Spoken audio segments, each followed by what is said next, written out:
We got a big battle in front of us, baby. And it's just started. So let's get funky like a monkey. For 16 years, the American dream has done it with you. Don't fail me now. Lord, don't fail me now. All right. The Wrestlebros are back. Captain Lou practicing his boxing. Big Blaze. Gonna talk a little NXT TakeOver. Stand and deliver. Where should we start? I say let's start with the main event. Let's start big. Finn Balor versus Karrion Kross. For the gold, the marbles. Yeah, and I thought they had a nice little package on the last week of the Go Home show of NXT, and and it's the right guys to do that type of package with, because they're impressive athletes. If you have an impressive athlete, show them looking impressive, right? You know, they show Karrion Kross, he's completely jacked. He looks 1,000% legit because he actually does know how to fight. He does have some training, and Yes, but when he does a nice Muay Thai straight kick, it looks so good, so clean, so crispy. It's like, oh my God, that's beautiful. And Finn, he's over here, pushing some weights around. They give you a nice little close up on his biceps and his forearms. He's completely shredded, completely lean. Both guys look like legit. Both guys look like really, really good athletes. And I think for the first time in a long time, Triple H has, I think, enough time that if he's going to lose Finn, I think he probably is going to lose Finn. It's a good time, too, right? Yeah, I think he served his purpose. It's a good, he can get out of here and show up the Monday night or Friday night after Mania, however they want to do it. And it would be no surprise, right? You could have planned this. I'm sure they knew this 3 months ago. Or, it's at least felt like they've known this for at least 3 months, if not more. Plenty of time to plan. Get your eggs in a row. I think Karrion Kross wins. It's the, perfect opportunity to get Finn out of here. Do something cool. Maybe he could help Raw. It's as easy as it gets in my eyes. Karrion Kross has to win. Well, the one thing about this match is that obviously you have it. This match it's one that I really am looking forward to seeing.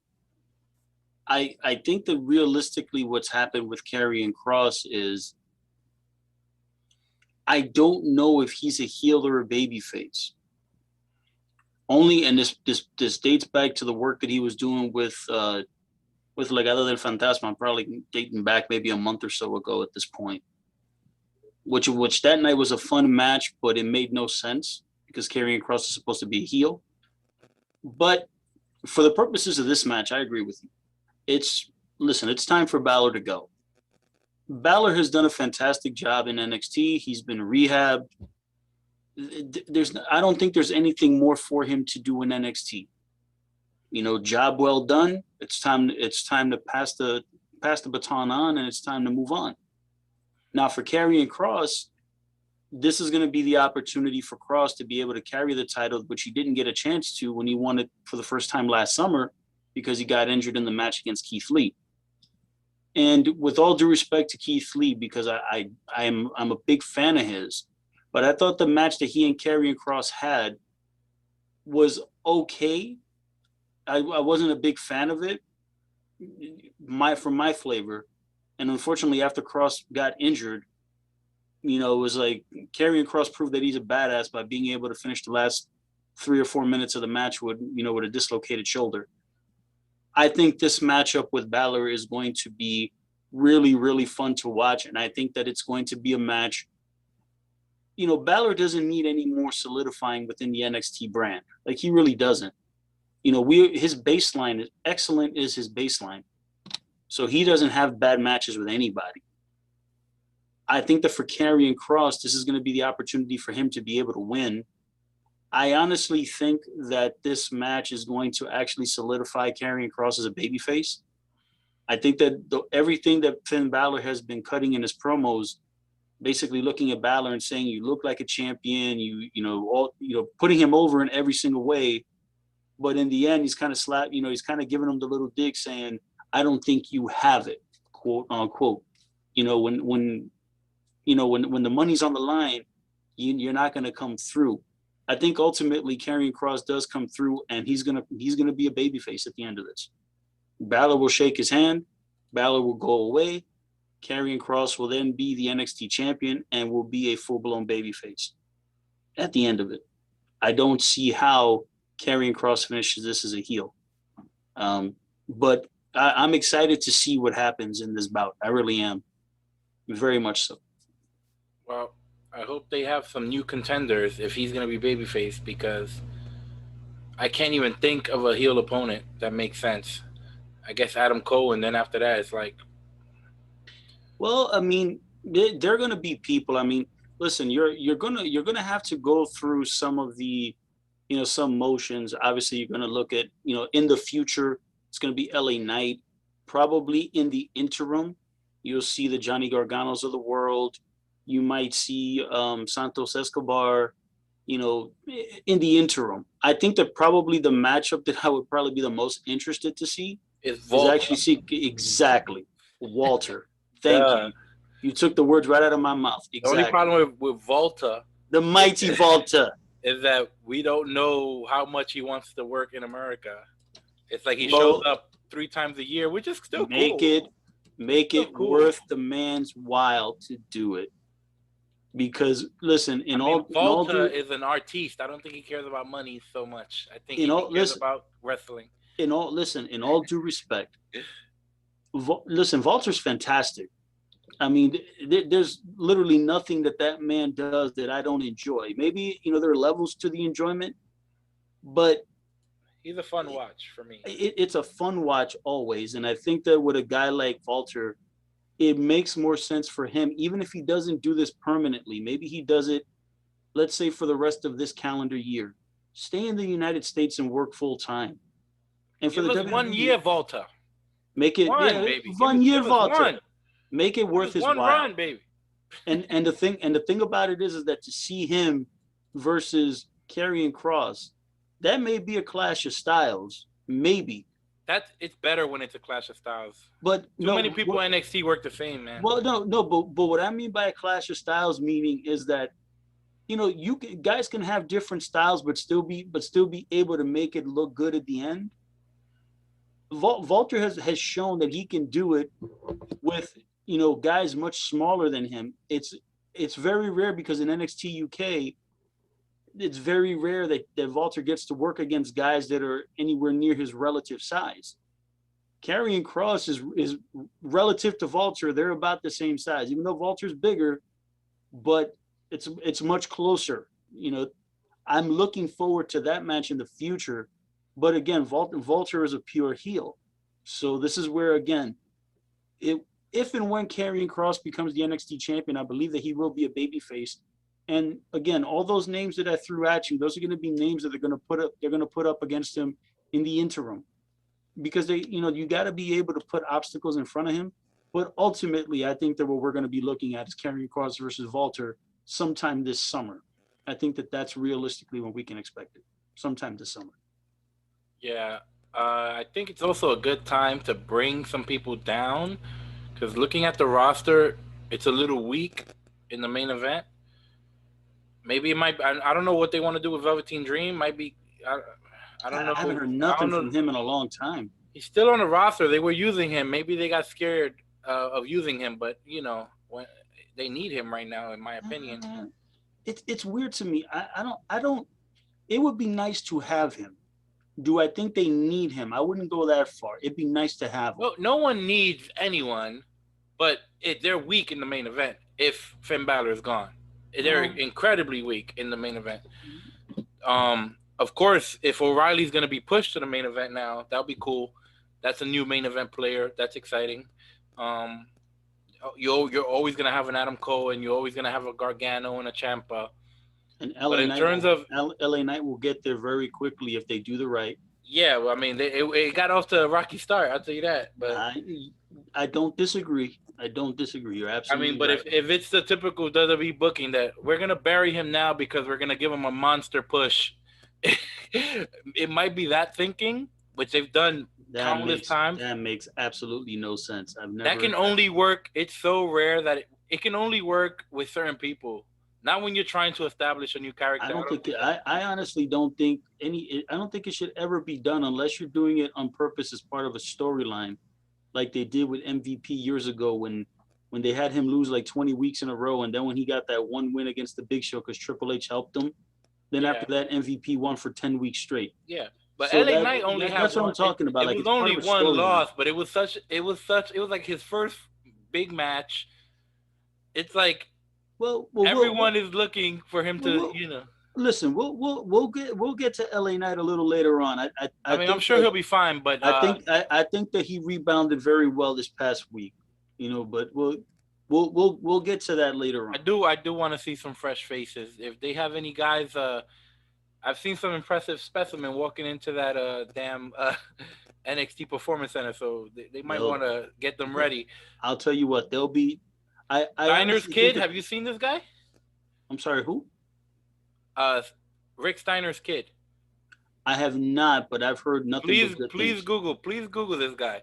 Please go look at him when you get the chance. I've heard nothing but good things about his. He looks freaky.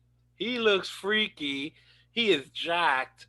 Well, and he has that Steiner look, man. There's something about him that seems a little off. He's gonna kill somebody. I'll tell you what, if he's got the skills of either his dad or his uncle, he's gonna be just fine.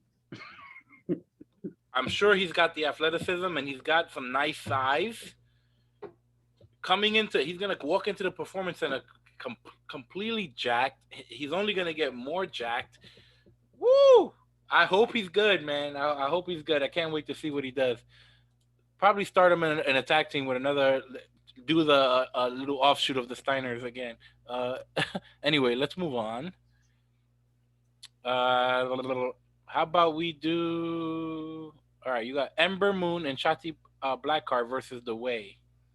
Candice LeRae, Indy Hartwell for the NXT Women's Tag Team Championship. I mean, Shotzi and Ember just won them, no? And they won them from somebody else who just won them in the same day.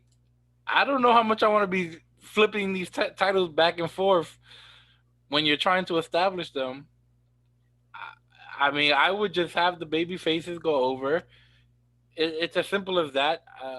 I'm sure there'll be some fun parts in this match because Candice is really, really good.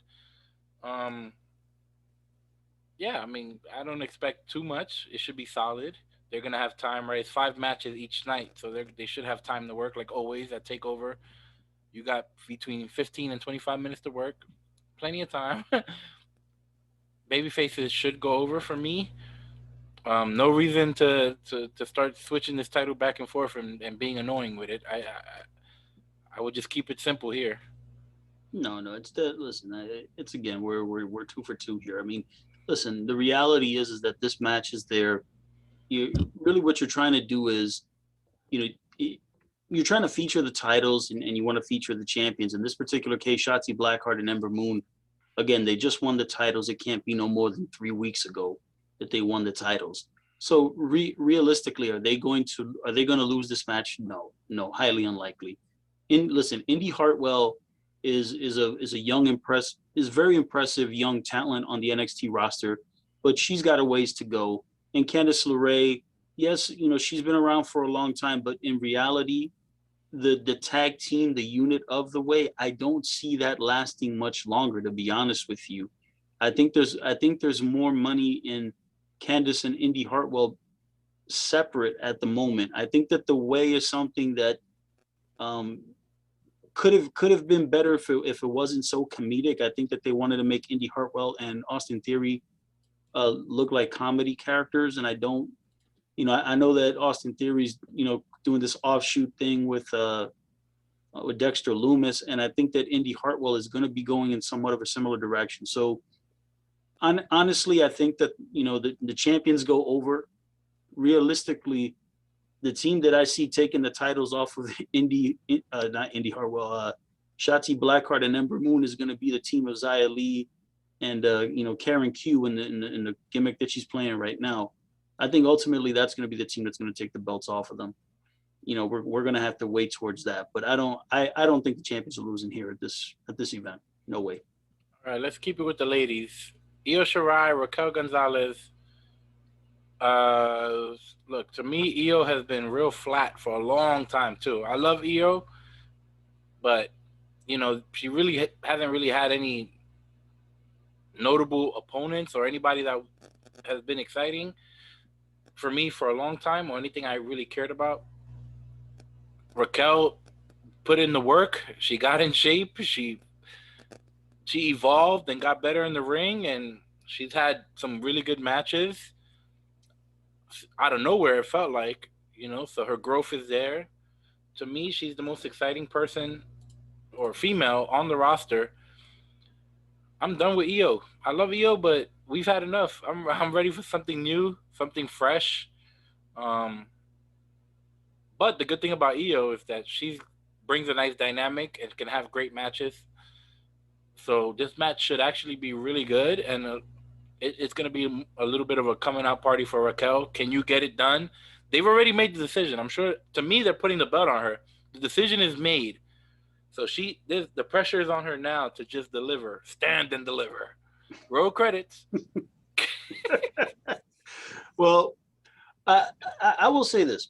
I think that with Io Shirai, part of the reason why it comes across like she hasn't felt exciting, and again, Io Shirai has had she's had the smorgasbord. She's had the litany of all the top NXT female talents to work with over her run as NXT Women's Champion.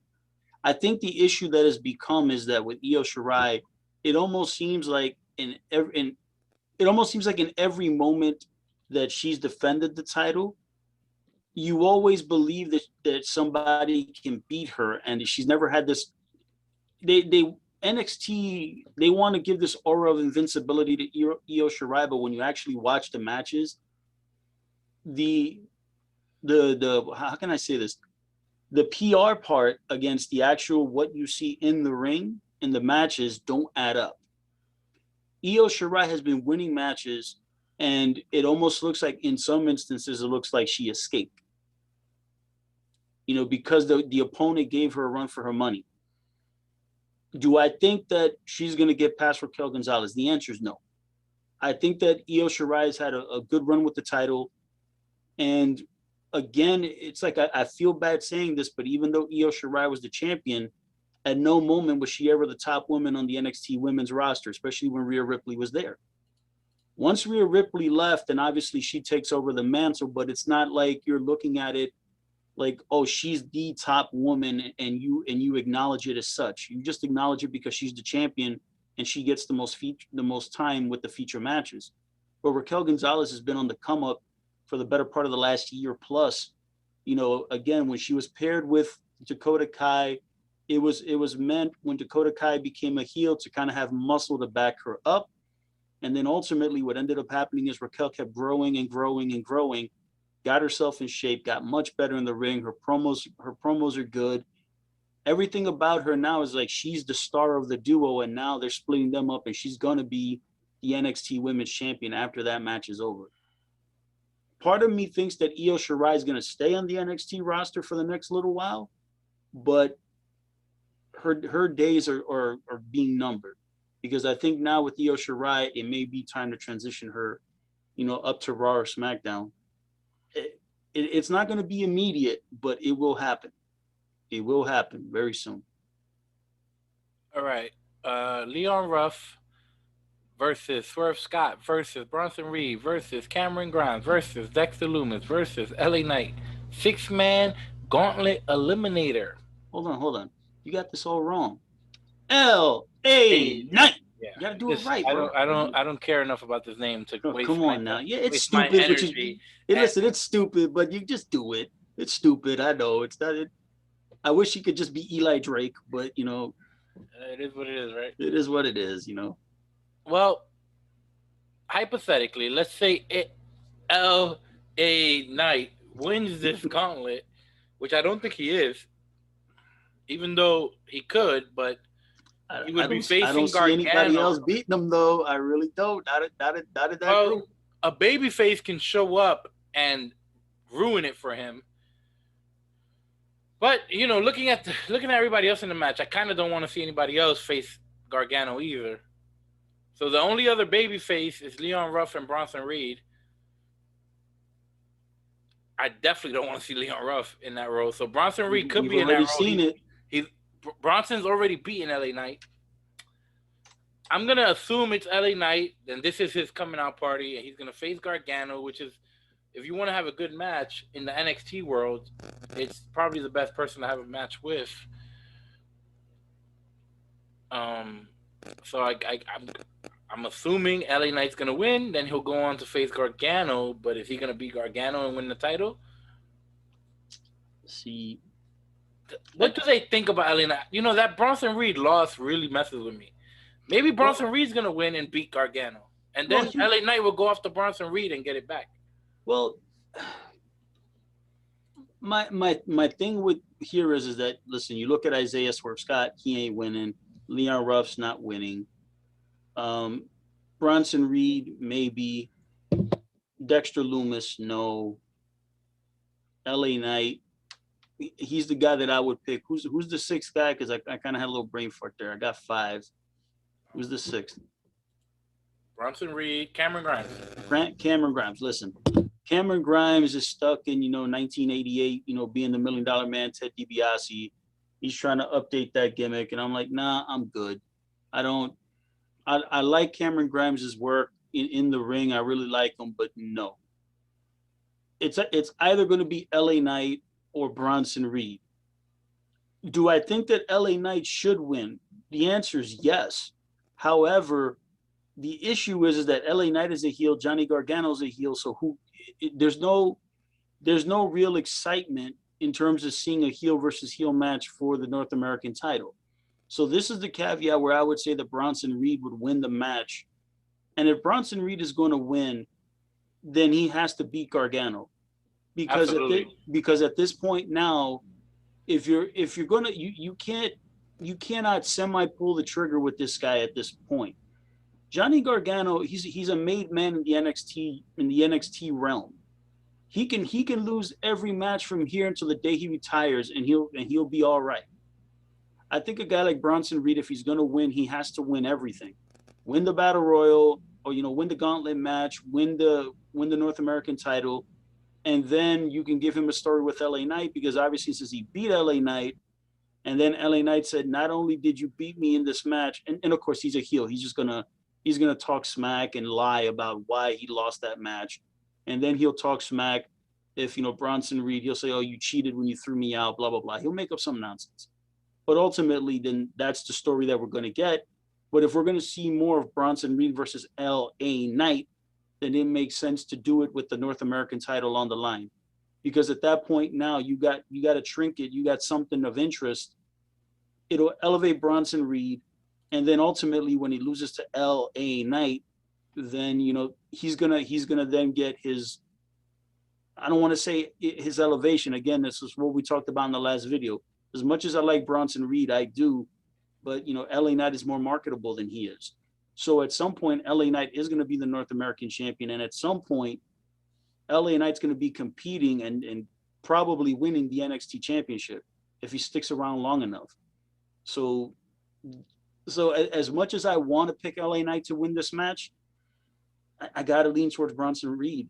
I have to, because right now the other guy, again, no other heel is going to win this match.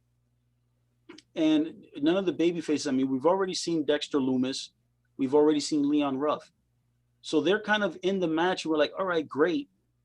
I would have probably preferred to see, Kushida and Pete Dunne in that match. I think it would have been a little more of a deeper field than with the six that are there. Because when I look at Cameron Grimes, Lumis, Swerve Scott, and Leon Ruff, it it kind of comes across like, no, it's kind of easy to spot who's going to be on top in this match. Yeah, it's tricky, ain't it? They try to put together this card, and I want that Pete Dunne Kushida match on the card, me personally. I'd rather have matches like that. It is. Kushida Pete Dunne is on the card as a singles. Yes. And that's what I would do too. But then when you put together basically a number one contenders match for the North American title, whatever, you would think that your best guys that are currently not involved in the main event match, the world title match, would be in that match if that belt is of any importance. But Pete Dunne and Kushida are like, screw that belt. here's where it boils down to. When you take a look at the 6 guys in this match, and again, it's no disrespect meant to any of these guys, but 2/3 of that crew you can already look at and say, all right, you may have a good match, but we're not expecting you to win. And that's Leon Ruff, Swerve Scott, Dexter Lumis, and Trevor Lee. It's like his name's escaping me right now. Cameron Grimes. I'm not expecting either one of those guys to win. So it's weird to me. Like, yeah, they can have a great showing, but I'm not expecting them to win. So ultimately, that's the reason why I'm saying if you put Pete Dunne in the match, and even Kushida, because I know that Kushida's been heating up, and the times that he has been losing, he's been losing in tag team matches, and he's not getting beat flat all the time. You can kind of say, all right, this deepens the field where you can say, you got yourself some interesting matchups here. Because obviously Pete Dunne has been heating up, and Pete Dunne, he's in a trajectory to be challenging for a championship, whether it be the North American or the NXT title, again, because I know that he worked against Bálor, so he'd be another opponent for a potential Karrion kross championship run. But when you deepen the field, it makes the match more interesting. And I know that having the one-on-one match means something, but part of me thinks that a one-on-one match between Kushida and Pete Dunne means less in this particular show than it would be having the two of them in this gauntlet match. I think it means less for the purposes of this show to make this match better. Me personally, Kushida and Pete Dunne, that match is going to be 20 times better for me, for my taste, than anything that gauntlet's going to be. I don't see how that gauntlet's going to mess with Pete Dunne Kushida. And I know Pete Dunne Kushida probably would have made that match better, of course. That's what I'm saying. Probably the 2 best workers in the match, arguably. No, they are the 2 best workers in that match. And what ends up happening is that at that point, even if you let's say ultimately you wanted Bronson Reed to go over, with all due respect, it would mean more to have Bronson Reed beat guys who were perceived as more upper tier than him. Kushida, I don't think, is perceived as more than Bronson Reed on the perception. Pete Dunne, yes. And and I'm not saying that Pete Dunne is going to drop a fall to Bronson Reed, but let's just say that in the course of the match, you can tell those stories, then I think that there's more meat on the bone. And again, it's no shade meant to any of these guys. It's just a matter of the way they've been presented recently. It just kind of makes this match feel less exciting than I think it would be. I think that, with Pete Dunne and Kushida, I think it would have been better having them in the match for my flavor. But we'll see what happens. Well, Pete Dunne and Kushida are going to have a match. Yep. And this has pretty much been the story here is who's the better technical wrestler, I guess. And that's good. I hope they do go out there and have a, whatever technical wrestling is considered today type match. But strong style, man. Japanese strong style versus British strong style. Let them do it. Yeah, I think it'll be mostly submission based until the meat of the match, like until you get to the, until it picks up. The crux of the matter. And then once it picks up, then they'll start beating each other up because that's just what Pete Dunne does. I don't see how maybe Walter and Ciampa could steal the show. I got this match if they have enough time stealing the show, at least night one for sure. At least one of the, it's gonna be hard to Well, beat Cole and O'Reilly, but Dunne can get it done. I will say this. Pete And Dunne Cole and and Kushida. O'Reilly is unsanctioned too, which Listen, could hurt the match. Pete Dunne and Kushida are fantastic talents. Both of them, undeniably, both fantastic talents. Now, again, Pete Dunne has been working the main events on NXT for the better part of the last 6 months. He's been in the main event either with the group with Pat McAfee or on his own. He's been main eventing, or he's been near the main event.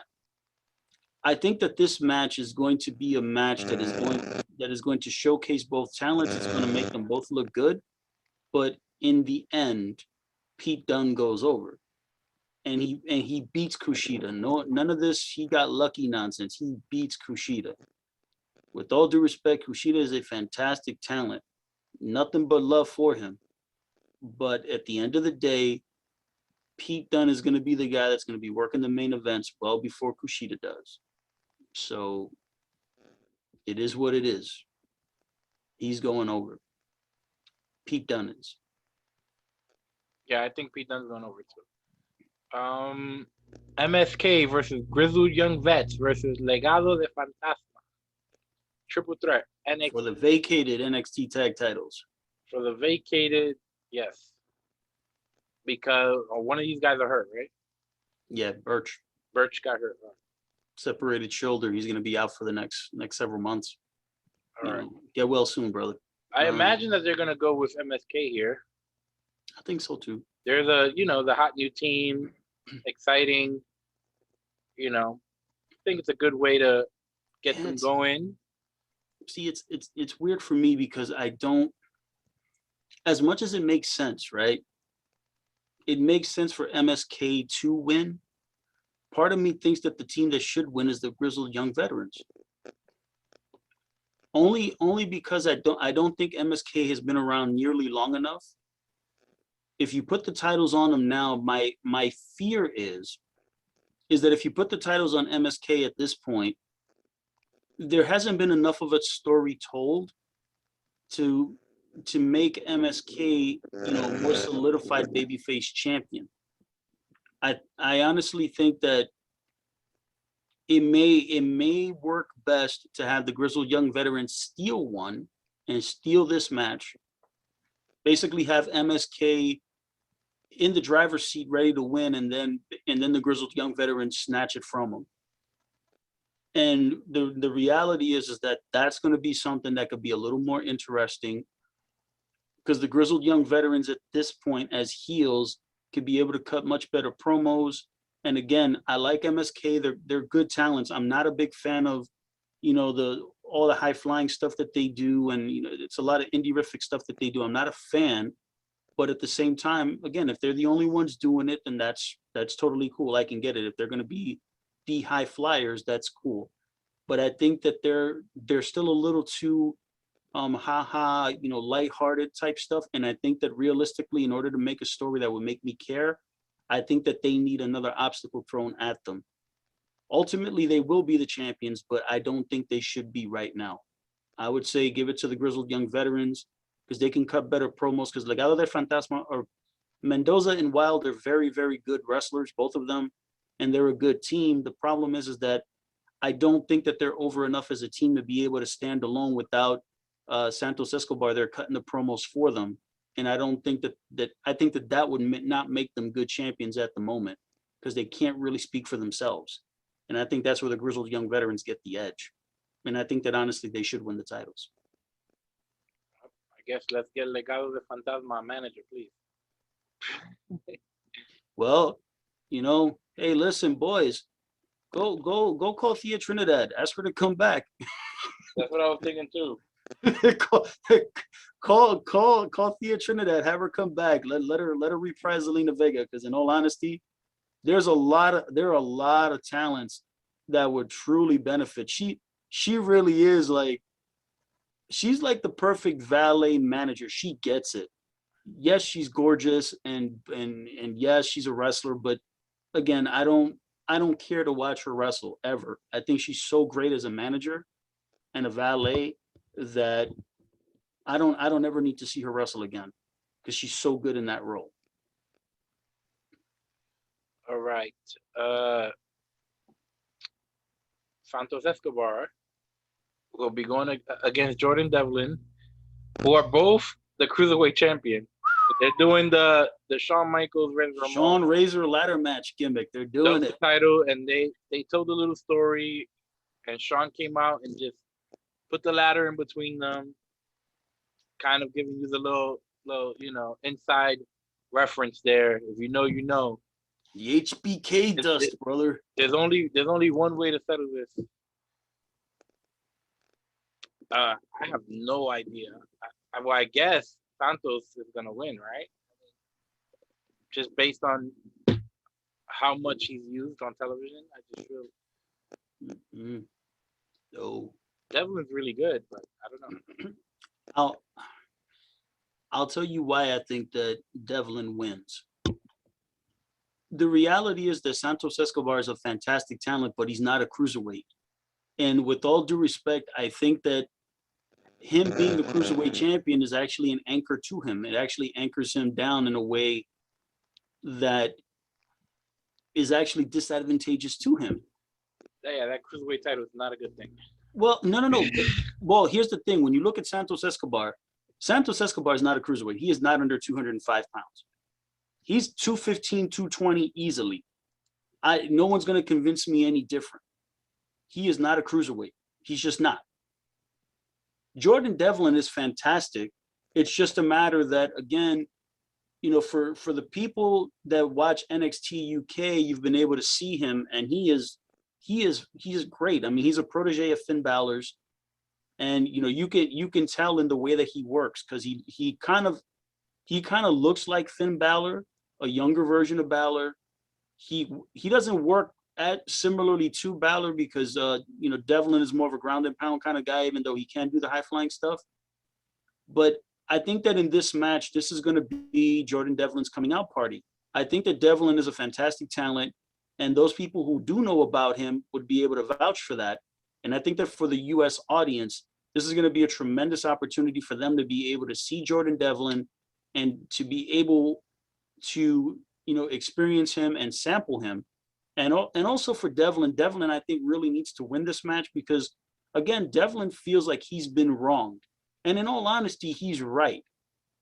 Because he was the cruiserweight champion. It's just a matter that when the pandemic happened, he got stuck in Europe. He couldn't come to the United States. And NXT just said, all right, well, we're going to create an interim champion. And here we are. I think that ultimately this is going to be a match that this is probably the match that I'm looking forward to the most, quite frankly. I think Escobar is fantastic. It's just a matter that it's time to move him out of the cruiserweight division. And that's the reason why I'm saying that Devlin is going to go over. It's going to be a coming out party for both guys. For Devlin, it's going to establish him as the lead in the cruiserweight division. And more than likely, I think that Devlin's going to be staying here in the US for at least some extended time. He's not going to be traveling back to Ireland anytime soon. And I think that for Escobar, it's going to be great because now you can move him on, and now he can wrestle for the North American title. He can wrestle for the NXT title, and he can do great work. He's fantastic. He can cut his own promos. He looks the part. All the stuff that he does is very good. It's just a matter that he doesn't need to be the cruiserweight champion anymore. It's time to move him on. And that's the reason why I'm saying Jordan Devlin goes over. All right, we got Volta versus the Ciampa. The mighty Volta. For the NXT United Kingdom Championship, which is a tricky one, huh? This adds a little dynamic to this match, a little curveball. Yep. But it also makes it more difficult for me to believe that Ciampa's going to win. It was already going to be difficult from the beginning, because Walter's the new toy. But unless they have a plan to send Ciampa to the UK for 3 to 6 months, I don't know. I think Walter wins, and I think the point of this match is exactly what you're thinking. They're just gonna beat the shit out of each other. Yeah. I think they're gonna beat the shit out of each other, Pete Dunne and Kushida are gonna have the technical match, the submission based match. Then you're gonna have that gauntlet eliminator, which is its own little thing. You're gonna have that tag team match, which is probably gonna be the match that has all the high flying in it because MSK is in it. And then the Io Shirai Raquel González match is gonna be its own little thing. Ciampa Volta beat the shit out of each other. A meat chopping match right here, boy. beat the shit out of each other. This is gonna be Sheamus. Sheamus gonna be watching like, ooh, yeah, I like this. I mean, I don't know if Ciampa's body can hold up to the beating that Ilya Dragunov took when he worked against Walter, but I think that this match is going to be a little more storyline driven than what it seems. Meaning, Walter's not going to win this match. He's not going to win this match on his own. I sincerely believe that this is what's going to end up happening in this match. Walter's going to get himself into trouble. Ciampa's going to put him in a compromising position. Then you're going to see the two Imperium members come out. You're going to see, their names escape me right now, but the other two Imperium guys, Aichner and Bartel, they're going to show up, and Ciampa's going to be able to thwart them. And then Thatcher's going to show up, and Thatcher's going to turn. And Thatcher's going to turn on Ciampa, and at that point, then the Imperium now will be reestablished. So now you're going to have Walter, Aichner, Bartel, and Thatcher. Oh, you're saying? Oh, well, shit. Thatcher's going to join. Thatcher's good. That's why I'm saying it's going to be more storyline driven. Is Thatcher going to work in the UK? Maybe, but because think about it, Bartel and Aichner have been working in the United States for the last year. What happened to the fourth guy? He's actually in the U.S. as well. Wolf. He's in the U.S. as well. It's just a matter that was he not part of Imperium? He was, but the problem is with Alexander Wolf is that, and I say this with all due respect to him, when you look at the group, aesthetically speaking, he doesn't fit in. He just does. When you look at the four of them aesthetically, you can buy Walter, you can buy Aichner, you can buy Bartel. When you look at Wolf, you're like, I think Thatcher, although Thatcher, the way that he normally carries himself, he just looks like he's semi uncouth, and he's always wearing just like the regular ring jacket, and there's nothing flashy about him. I don't know if he would fall in line, but part of me thinks that he will. Well, he can join for now. He does fit. He fits the Imperium mold, and the thing is that Imperium has always had European wrestlers. Because Walter's from Austria, Bartel, I believe, is from Germany, and Eichner's from Italy. So then, if you get Thatcher from the United States, you got yourself, your United Nations of wrestling there, and all of them look well. They all look well together, and they all fit in. And the thing is with Ciampa is that you got to give him, more obstacles. I don't think the Ciampa putting the title on Ciampa right now doesn't really befit him, because in all honesty, Walter's been champion for the better part of the last 2 years straight. And with all due respect to Tommaso Ciampa, Ciampa's great, don't get me wrong, but it's not going to do him any good to be the champion. Especially because nobody watches NXT UK. Well, yes. I don't think NXT fans want Ciampa to go to NXT UK. Well, but here's where ultimately the issue is that there's more value in Walter being the champion and being able to showcase that title in the United States, to where the fans of NXT in the United States can then turn their eyes to NXT UK and realize that although it has a very small viewership in the United States, it's a damn good wrestling show. And that's kind of the point of this, and that's something that it has to be a little more storyline driven, because if Walter just beats Ciampa flat, it's a great match, but then there's no room for a rematch. There's no room for it's just one and done. And I don't think that that's what it should be. There should be some level of vulnerability. And I think that if there's someone who's going to make Walter vulnerable, Ciampa can fit the role just fine and create some level of vulnerability to where the Imperium guys have to step in and interfere on Walter's behalf. And then if Thatcher turns, boy, you got yourself a storyline now that you can run for the next several months on NXT TV.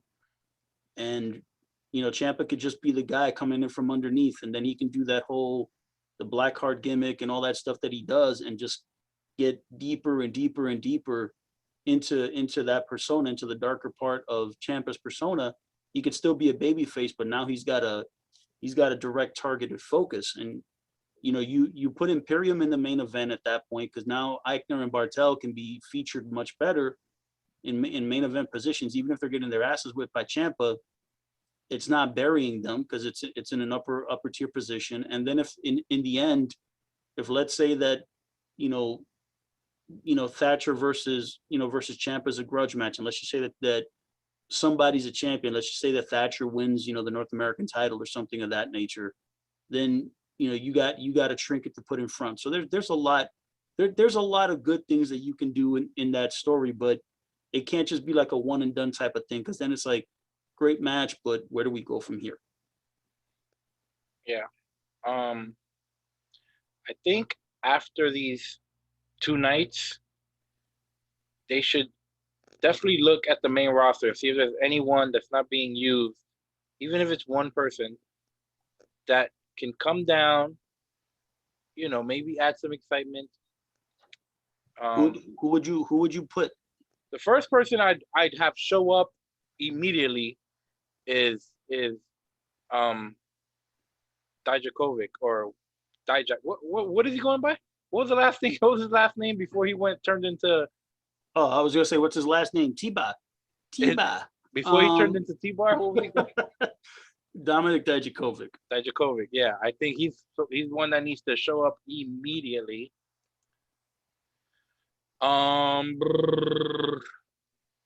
There's plenty of guys. Aleister Black. I think Aleister Black has got some heat with the office, so maybe he won't be used ever again until his contract is up. I don't know why. He's such a great talent. I don't know why. You know, in all honesty, I think the one team that I would like to see this team come down to NXT. A team. Shelton Benjamin and Cedric Alexander.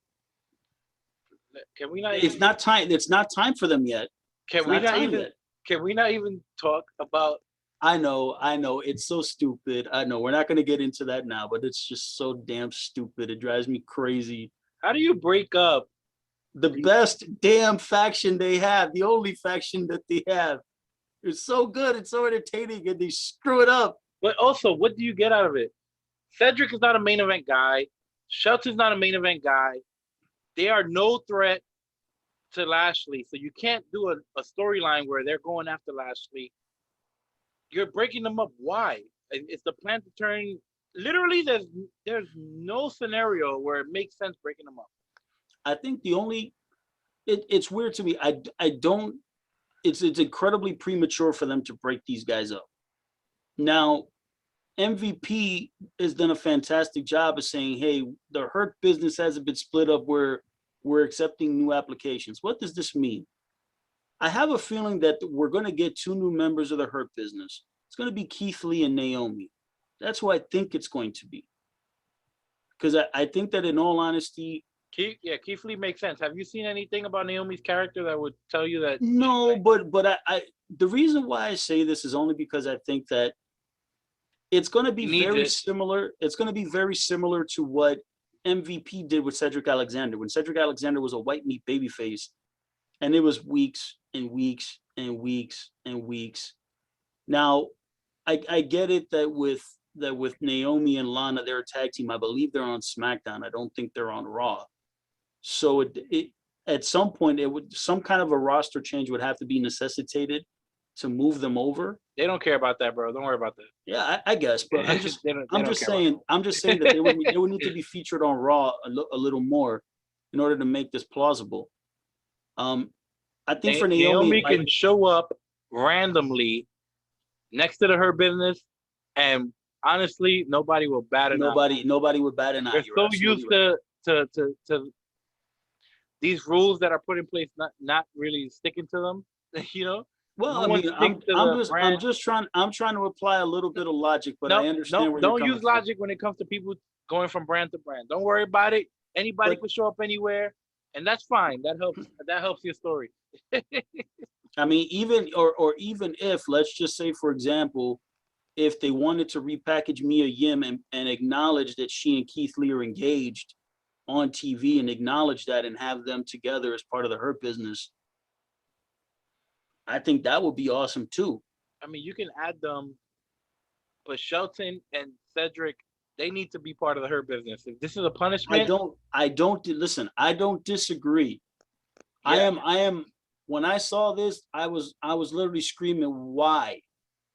Yeah, I mean, if this is a storyline to open up the application thing, fine. We're just looking at other people just in case. Okay, cool. Let's bring in a ton of people. I think that honestly, the way that the Hurt Business was designed, with Shelton and Cedric, along with MVP and Lashley, I thought that when I saw them as a foursome, I thought to myself, we don't need any more people. This feels good right now, just the way it is. Now, the way that Cedric and Shelton have been booked recently, they have been booked to not look as strong. And if WWE was doing this as a means to say, hey, Lashley's the star, this served its purpose. It made Lashley the big star. Now, we can kind of move him on and not have him be part of a group, but have him be on his own. I said, that doesn't work.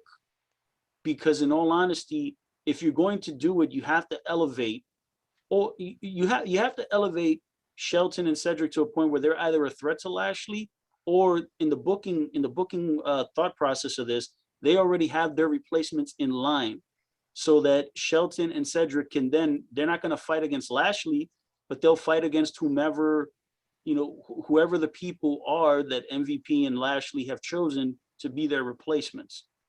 You got to be able to give these guys an out and give them something to do, and they didn't. And that's the thing that upsets me about that. These are two guys who no one really cares about before the Hurt Business. Unfortunately, as talented as they are, because they're both great. Yeah, but you're right.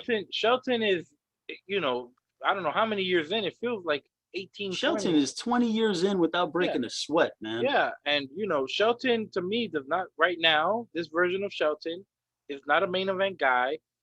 So what are we doing? He's great in the role that he is in, and to me, Cedric is even lower than Shelton. Cedric needs it even more. Even though Cedric is a very dynamic and exciting character, he's fantastic in the ring. Let me not say character. In the ring, he is.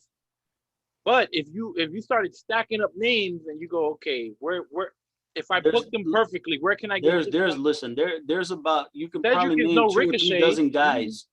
You could probably name 2 or 3 dozen guys easily off the top of your head that you would perceive as higher up on the roster than Cedric Alexander. Even if everything was done right in the booking, if you booked everyone perfectly, Cedric would be way towards the bottom for me personally.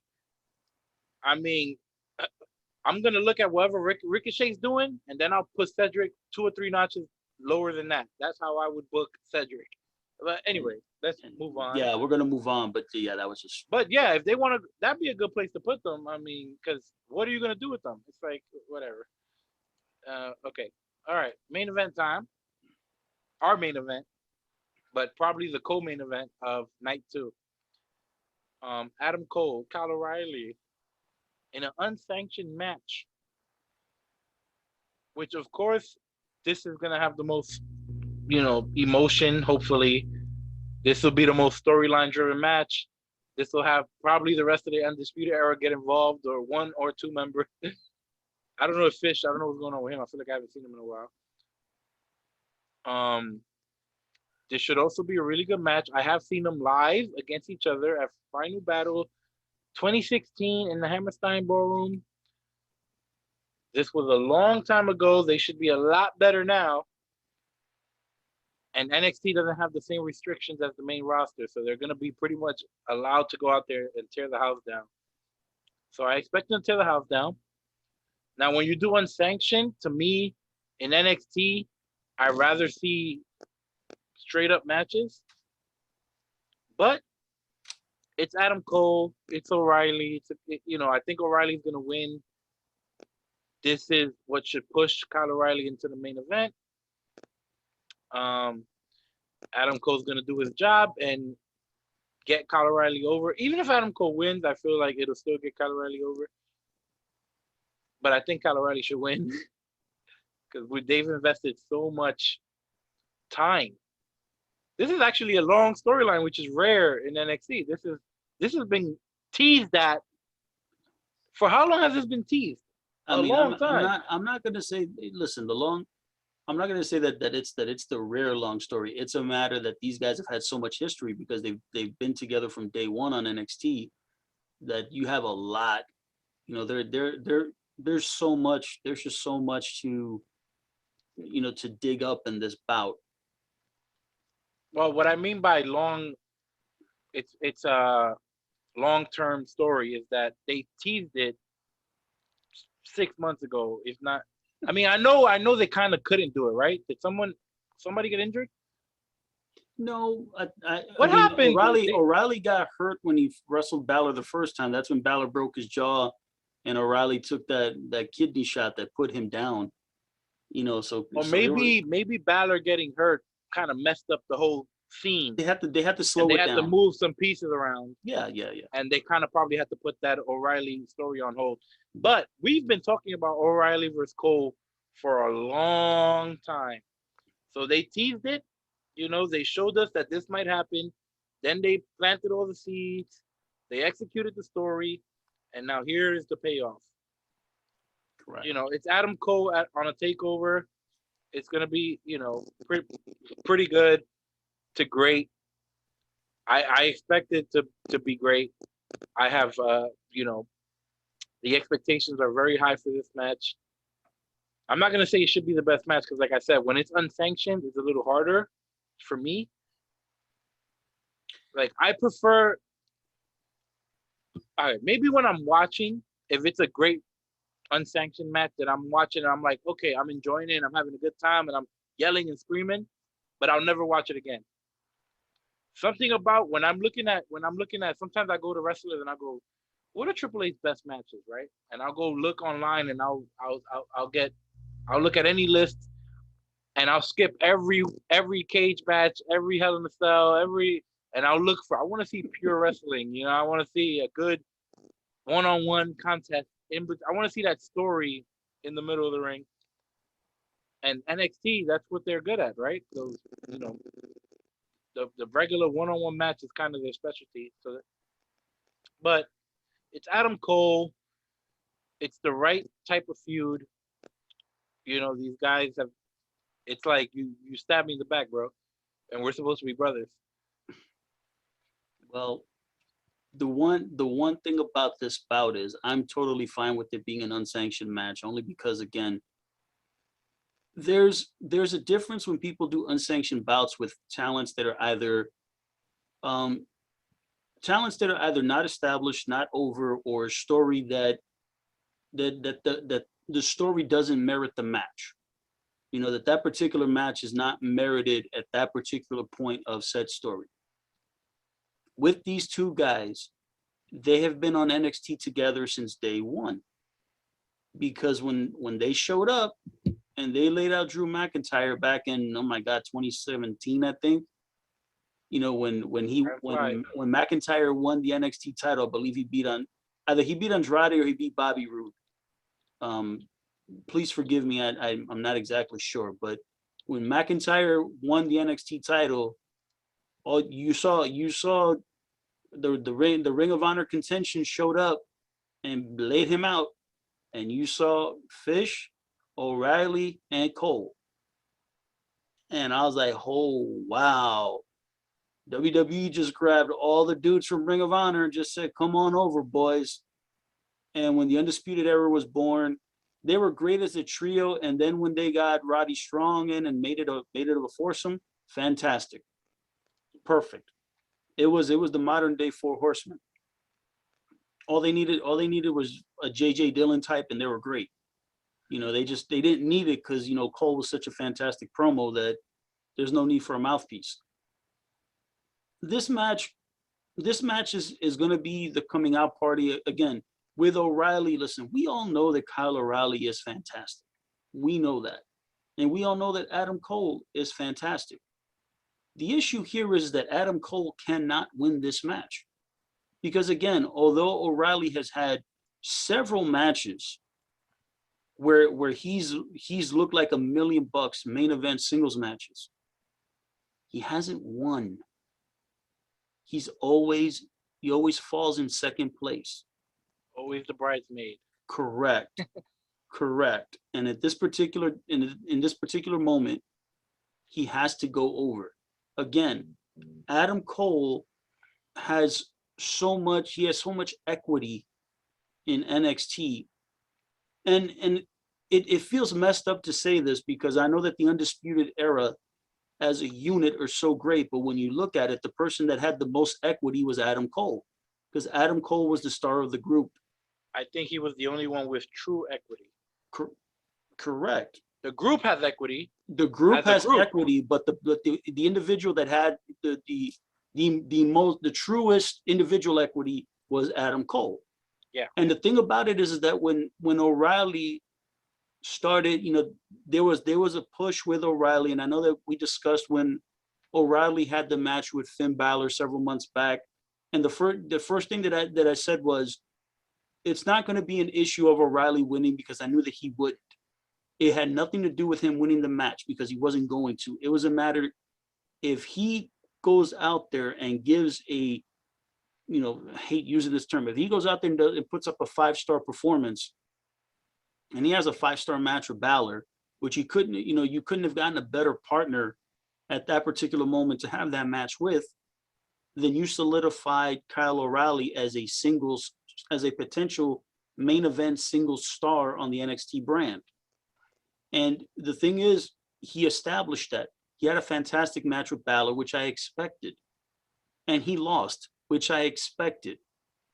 Then you tell the story of Kyle O'Reilly wanting to work his way back because you had to do that because with Balor being injured, you couldn't get an immediate rematch. Balor was out for the better part of 2 or 3 months with the broken jaw. Then from there, you tell the story with O'Reilly. Then when O'Reilly and Balor had the second match, it was good, but not as good as the first one. And when O'Reilly got beat tapping out, you basically took the steam off O'Reilly. And now you have this other opportunity. At some point, the WWE and the NXT brand has to pull the trigger on Kyle O'Reilly. He can't lose to Adam Cole, because if he loses now, unfortunately, it's like, how many more chances is Kyle O'Reilly going to get to build that true individual credibility as a top single star in the WWE? It's not a matter that we don't think that he's great. We know he is. But perception is reality. I don't care how talented wrestlers are. The WWE has a litany up and down the roster of some of the most talented wrestlers in the world. And yet we sit here and bemoan how, oh, they're not perceived as great because the booking sucks. Well, you have an opportunity now to book Kyle O'Reilly as a top singles babyface star on the NXT brand, but he has to beat Adam Cole. And this match merits the unsanctioned thing because you have 3.5 years of stories of them being tag team partners. And then in the promo that they cut, when basically O'Reilly looked at Cole and said, I want my soul back. I sold my soul 3.5 years ago to build this thing with the Undisputed Era. I want my soul back. That's a very powerful thing to say. To basically say you sold your soul for success. That's a very babyface thing now that he wants his redemption. Cole can lose. He loses no credibility. Right. O'Reilly has to go over. There's no other way. He has to go over, because if he doesn't, then unfortunately you have to start asking the question, when. It's no longer if, it's when. Well, He's a single star in the making. They have to pull the trigger. yeah. Well, it's also about how does the people in charge perceive him, or what do they want out of this character, right? Because maybe they don't feel how we feel. I think they do. And if he wins, obviously that means that they do. They do feel how we feel, you know? But maybe sometimes we feel a certain way about a character, and we feel they should get something, or they should be pushed a certain way, or they should be treated a certain way. But maybe the company or the people in charge, in this case, is probably Triple H making that decision.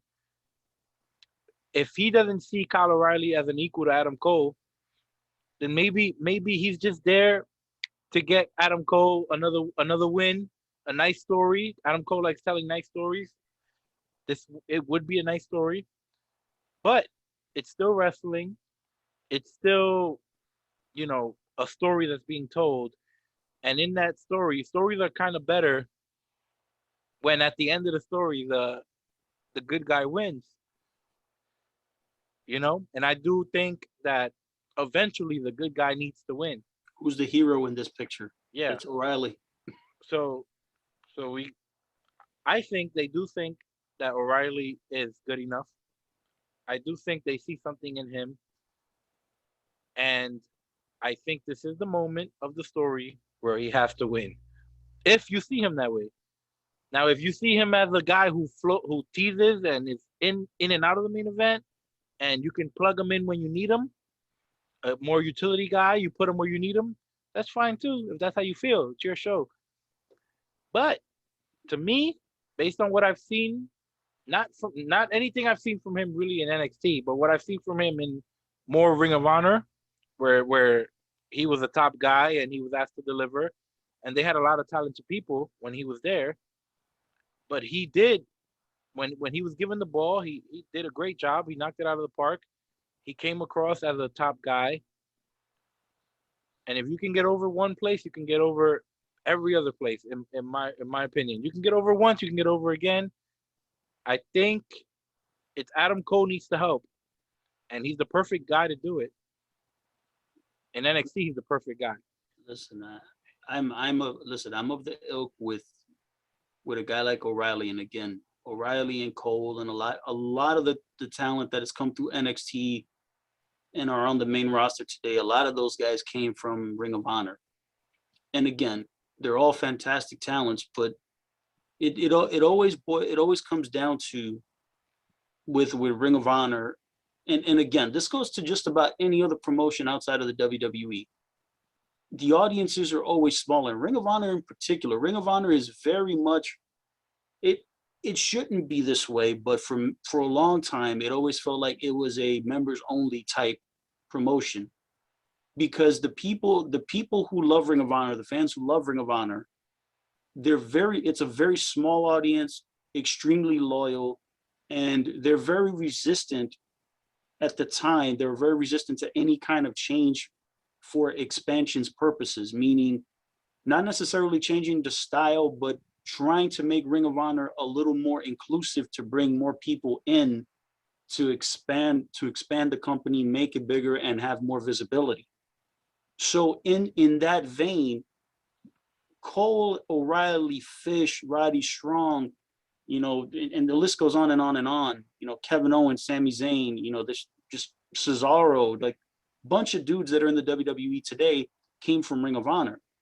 But when they go from Ring of Honor to the WWE, you're playing now to a much more expansive audience, and a lot of the things that you did in Ring of Honor that made you successful do translate. But these guys had to learn certain differences, because if I watch, O'Reilly versus Cole from 2015, 2016, I can look at the match and say, there's no way that those guys would have that match in 2021, only because their experience level and the things that they've learned working in the WWE is only going to make them better. They have all the talent in the world. They're fantastic. There's no denying either one of these guys. They're both fantastic talents. Adam Cole has already proven time and again, ad nauseum, how great he is, and he's top shelf talent on NXT. And guess what? If he's the guy to elevate Kyle O'Reilly to that spot, God bless him, because there is no one else. When you look at the NXT roster, who else is there that can get O'Reilly there? O'Reilly's talent is already there. It's just a matter that it's credibility. It's the big win, the big moment. That's what O'Reilly needs here. It's not about solidifying his talent or anything of that nature, because that's ridiculous. He's awesome. I can't praise him enough. But at the end of the day, he needs the big win. And if WWE doesn't pull the trigger here, my fear is that they never will. And the thing about it is O'Reilly is too good. And he's got too much momentum over the last several months to basically be pegged in a position where he's always going to be bridesmaid, not the bride. No. Especially if you're talking about your earlier point about, hey, NXT doesn't have a lot of, it's thin in the main event. There's your perfect opportunity to put one more guy in the main event. And here's why I think they are going to go with him. In NXT, in that universe, that's a slightly different than the main roster. It's treated a little bit differently. It's booked a little bit differently. They are willing to take a chance on people who, don't fit the mold, whatever. They put the belt on Gargano. If you can put the belt on Gargano, you can put it on O'Reilly. Well, it's and Gargano had a lot of Gargano earned it. No, Gargano earned it. Yes, because he was tearing the house down for 2 years straight. Correct. So at the end of the day, if somebody's tearing the house down like that, and your show is presenting, look, what we do best is tear the house down. You put the strap on him. You can't just ignore the guy who's doing it better than everybody else. And I'm not a huge Gargano fan. I'm definitely more Ciampa than Gargano. I'm more Cole than Gargano. But Gargano probably has more, epic, high-profile, blockbuster NXT TakeOver matches that went really, really well, that people were really, really happy about. And the majority of and here's the thing about this, and it's going to sound a little bit of a jab on Gargano, but it's really not. I think that Gargano needs to go back to being a babyface. I think that Gargano has been he's not been a bad heel. I just think that there's just something about it that just doesn't work. I think Gargano is a guy that he can be the Ricky Steamboat type babyface. And I think that all of those really big moments that he had on NXT and all those takeover matches, when you really think about it, he was the babyface in the overwhelming majority of those matches. He was the baby. And I think that to a certain degree, that might be a little more fitting to him on NXT. He's shown the personality. He can kind of pseudo do it. Not great, but I think that at some point we may want to consider switching him back. We may want to consider that. Yeah, I agree. All right. Well, that's the show. I expect TakeOver to be, pretty good. There's some matches that are probably going to really, really, really blow it out of the water. So, I'm excited for that. All right. So, what do you have as being the match? It's the match, just because depending on the day, you know what? I'm just gonna go do the overall. We're doing the overall for both nights. Okay, well, for both nights. All right. Give me. You got one match. So nights. Okay, so the one match that will.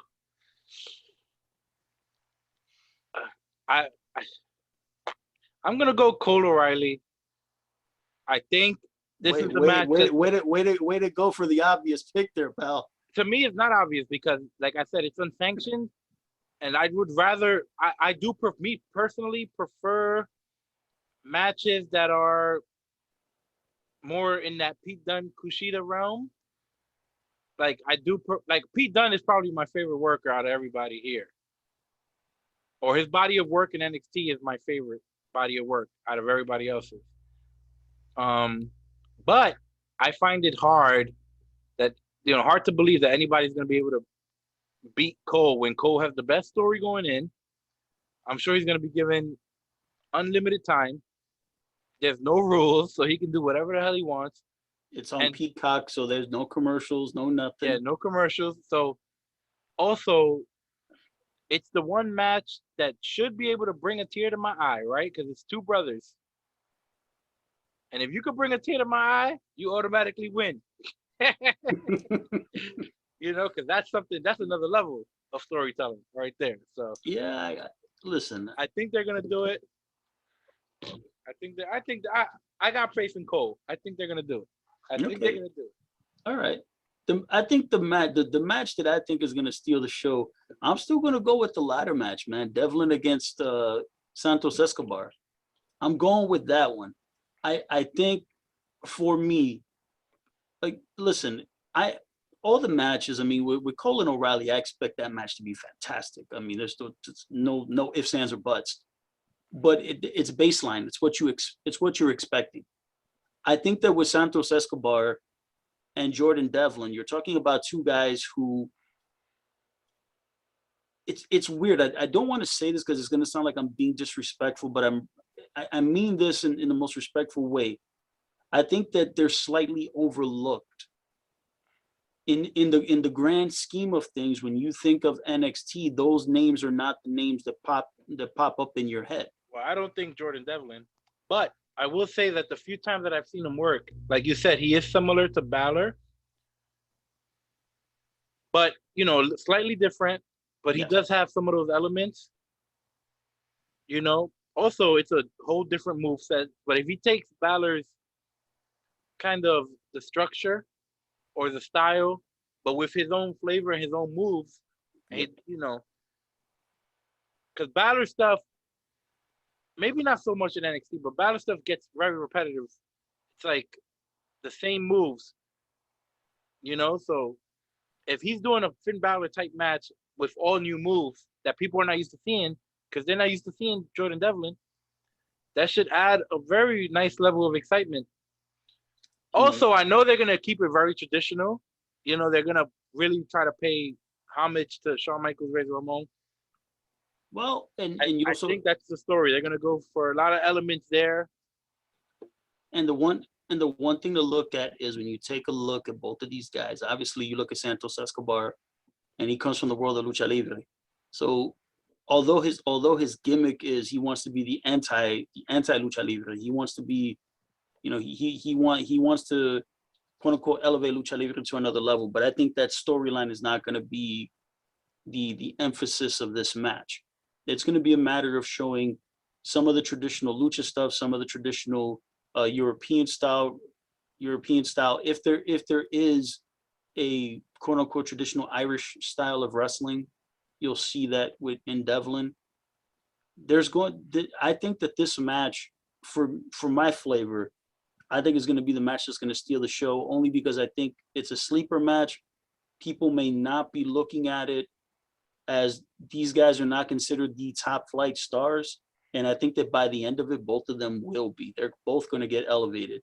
Although I think that Devlin is going to go over, but Santos Escobar is going to be nowhere near buried. I think he's going to be elevated greatly at the end of this bout in losing. Well, I have faith in Escobar.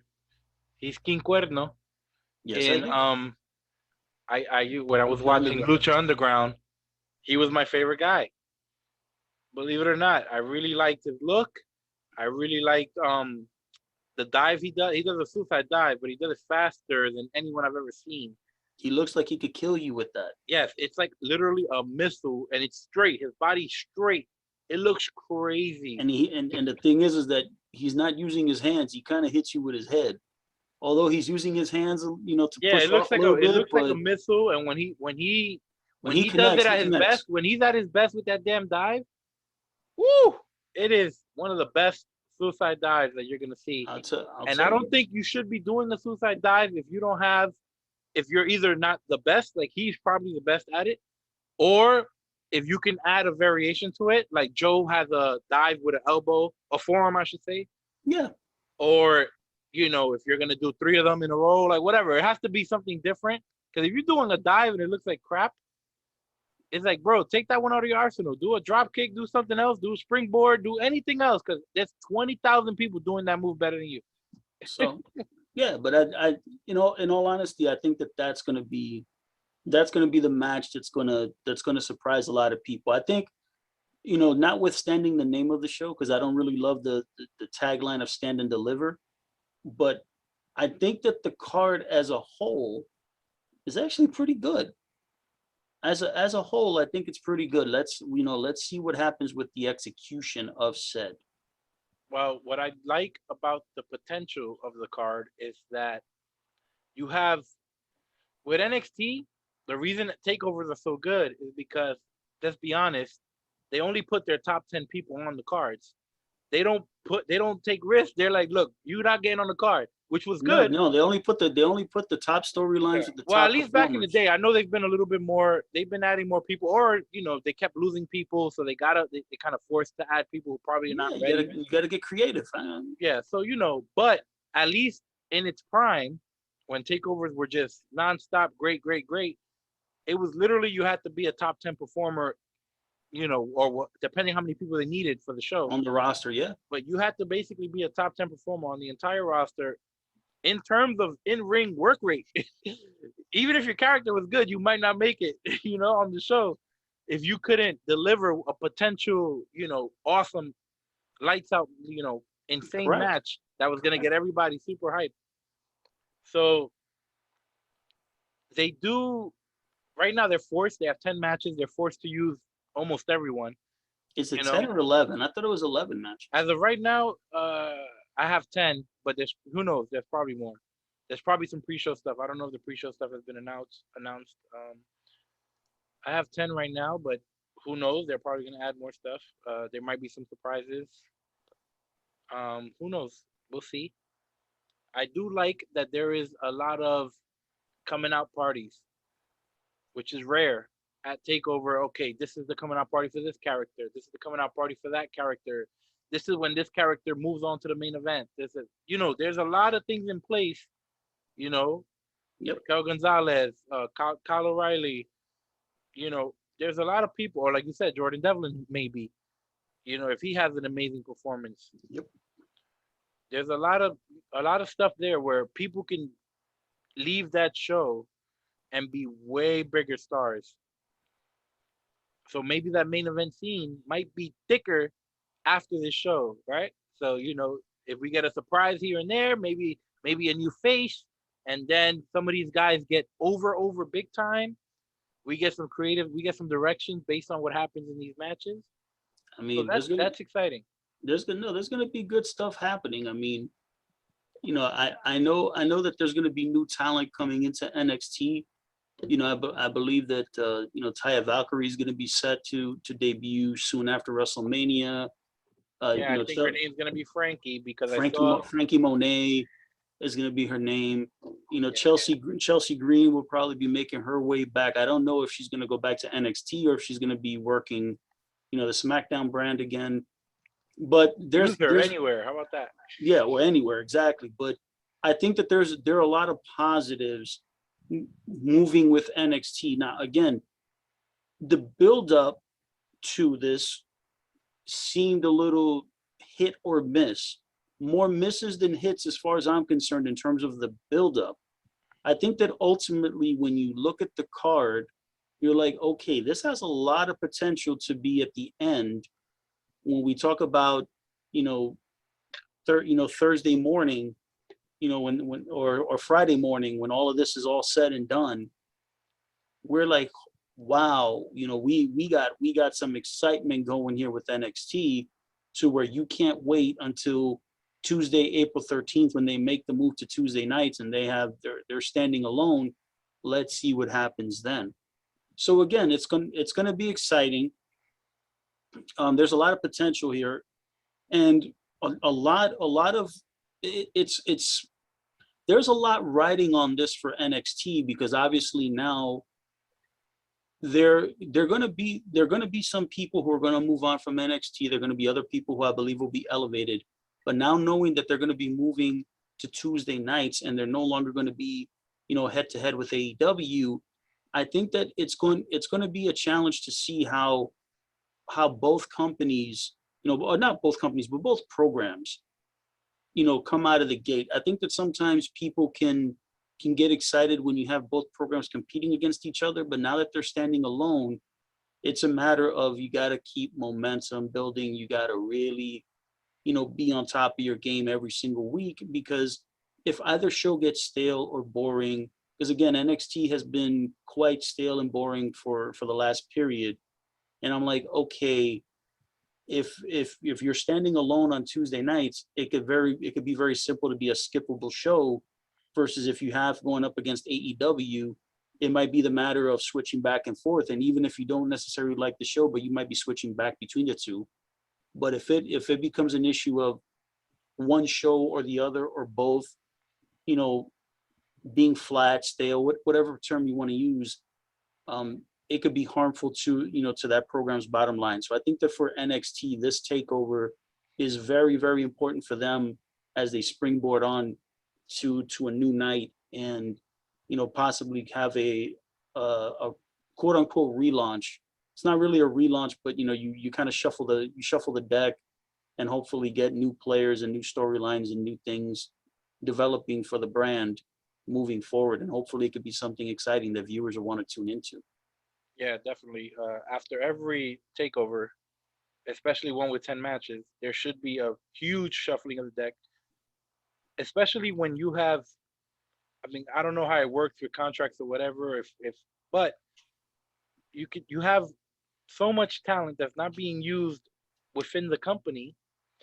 You have people we haven't even seen that might be, Might be ready in the performance center that we don't even know about. Because sometimes there's some hidden gems, who knows? You have people who are probably not being used properly in the main roster. Look, I say we have new stories to tell now after takeover. They obviously know where they're going with certain people. Let's get more people going. Let's keep adding more excitement, because at the end of the day, fresh faces is always a good thing. Yeah, of course. So let's get some fresh faces, maybe some of those characters that weren't working, especially in NXT. Maybe main roster is not that easy, but if you're in NXT and your character has been stale or not working or not getting over for 10 months, 15 months, 20 months, we can try something. We can try something else. Yeah, once you get to that point, once you're talking about nearing 2 years of like, oh, it's not working. Well, I don't know how long. You gotta be concerned about being. How long has Dexter Lumis been there? Because he, to me, he's right at the point where I want to see something different. I think we're probably with Dexter Lumis. I would guess around a year at this point. Yeah, I think a year was good enough to be a creepy baby face. At least turn him heel, for Christ's sake. I mean, anyway, whatever. That's a whole separate discussion. I like Sam Shaw a lot. I'm not a big fan of Dexter Lumis. Yeah, I like a lot of stuff about him actually, but except his character currently. Yeah. So Sam Shaw, we like you, brother. We're just not really in love with the persona of Dexter Lumis. Yeah. So hopefully we'll air 3 or 4 shows this week during WrestleMania week. There's 9 straight days of wrestling if you're a WWE fan, or 9 straight days of content. I will. So we're not gonna film 9 straight days, but we'll listen. We'll try to do this week for all the people listening. Listen, we'll try to give you guys some kind of a heads up in terms of what our schedule looks like ahead of time. If we're going to be doing any live broadcasts, we'll give you some heads up on it, and just for the participation purposes. But definitely for this week, we'd like to be able to cover the NXT shows, definitely WrestleMania, and we'll give some love to the Hall of Fame. That's a thing that's near and dear to me. I really enjoy the Hall of Fame, so I'll take a look at it, but we may not cover it or review it, but at least give honorable mention. And if there's anything else within within the wrestling realm that happens this week. You know, and again, we only covered NXT today for, you know, because it's the biggest show that's happening in the next, you know, 48 hours, 72 hours, you know, that it's going to be taking place. But definitely as the week goes on, we'll give you a lot more information. Again, you can follow us on Instagram, on the Twitter machine. You can follow us at Wrestlebros, at the Wrestlebros, TheWrestlebros. For my man Vic Blaze, this is Captain Lou. We'll see you down the road. Is that your new catchphrase? I guess so. Brother.